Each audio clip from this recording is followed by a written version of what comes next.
Television research typically is focused on what happened yesterday, what happened last week, what happened last month. What Tivo Research tries to do is focus more on not just what happened, but who was exposed to an ad and whether that exposure initiated a behavior like going to a store, buying a product, going to a car lot.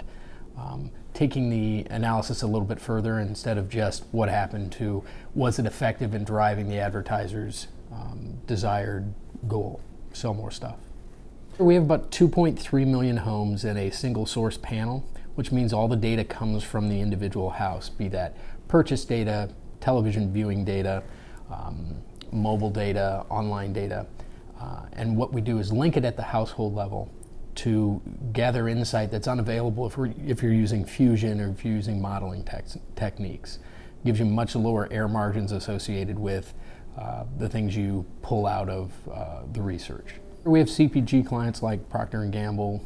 We work with QSR clients. We work with financial clients, networks, and primarily what they're looking for is ways to either optimize their spend across the online, mobile, and television platforms, or look at the inefficiencies in how television inventory is bought and sold, and find good buys in the marketplace. The free ratings platform is a way for us to move the conversation away from research that says what happened yesterday and more toward the knowledge or wisdom-based categories of higher analytics.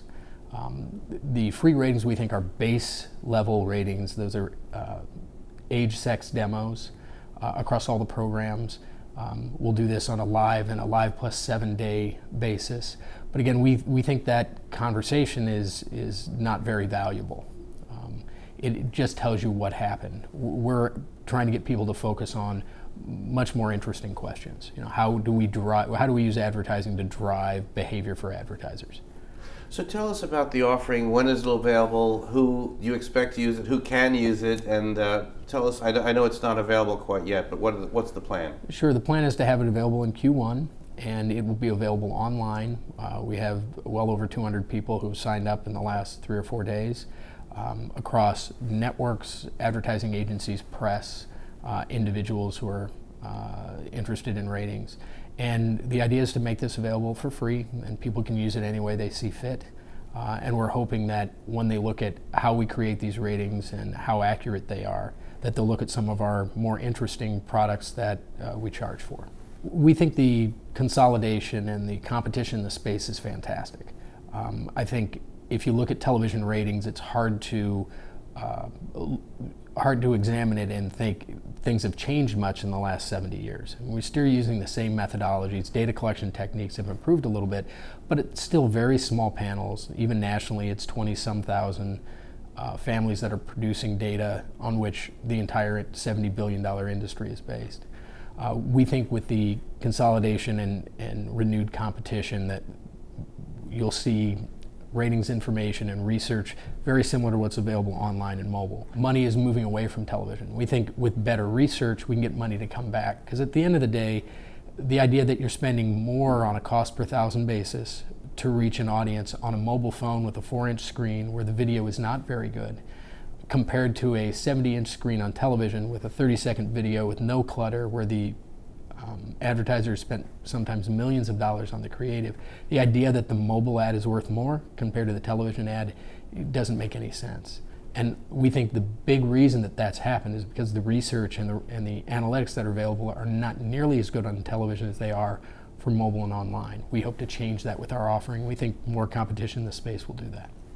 And finally, there's a lot of talk about addressable media, addressable TV. We see it a lot, particularly in the satellite companies where they're actually delivering to a home, and we hear more about programmatic where there's delivery to a kind of a defined audience.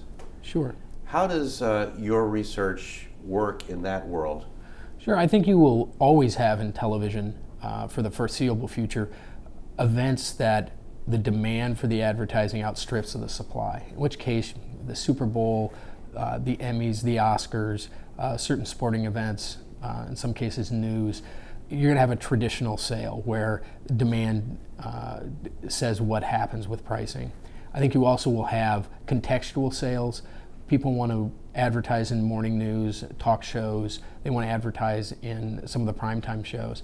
But outside of that, you have a lot of inventory available that is difficult to sell for a television network.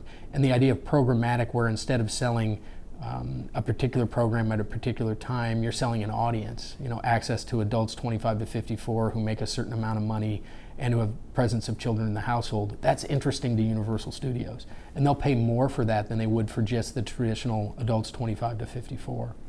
We think our research and innovative research from competitors that come into the marketplace will provide more tools to identify those audiences, and not only identify them, but then look after the fact to see if the exposure to that specific audience drove that audience to go to a car dealership or go to Universal Studios for a park visit, or go to Burger King at lunch. A quarter to a third of our data comes from Tivo boxes that are sold at retail.